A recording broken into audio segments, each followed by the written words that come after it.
We're just a few hours away from the deadline for families to sign up for the Texas Education Freedom Account program. The program will allow families to use taxpayer dollars to pay for their child's private school tuition or education expenses.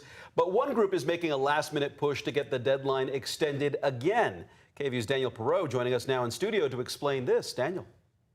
Earlier this month, a federal judge extended the deadline by 2 weeks after Islamic private schools and Muslim families sued the state, arguing they were being excluded from the program on the basis of their religion. Some Islamic schools have now been added into the program, but their lawyer tells me not everyone has gotten a fair chance to apply yet.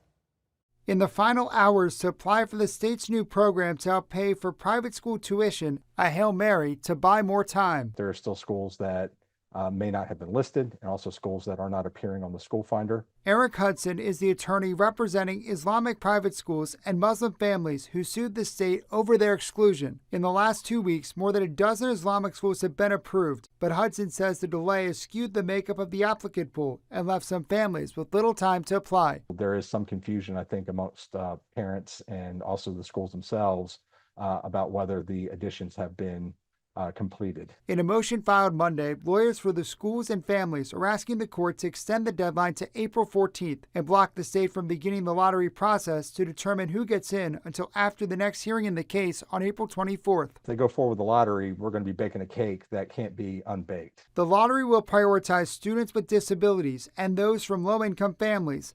Less than half of the more than 256,000 students who applied are expected to get into the program in year one. The state has attributed delays to snags related to reviewing accreditations, arguing it would be unfair to extend the deadline because it would disrupt the ability of teachers and parents to make education plans for next school year. What we understand from the evidence that was put on by the state at the prior TRO hearing is they had no evidence of actual harm. In his motion, Hudson cited a recent letter from the Comptroller's office to Attorney General Ken Paxton, asking to block a Houston school, which is approved to be part of the program, from operating in Texas, alleging it has ties to the Muslim Brotherhood. The state has not provided any evidence in court to back that up. Hudson says he's concerned the state may accept the Islamic schools now, but exclude them later. I think Kelly Hancock's letter is evidence that he might just try to do that.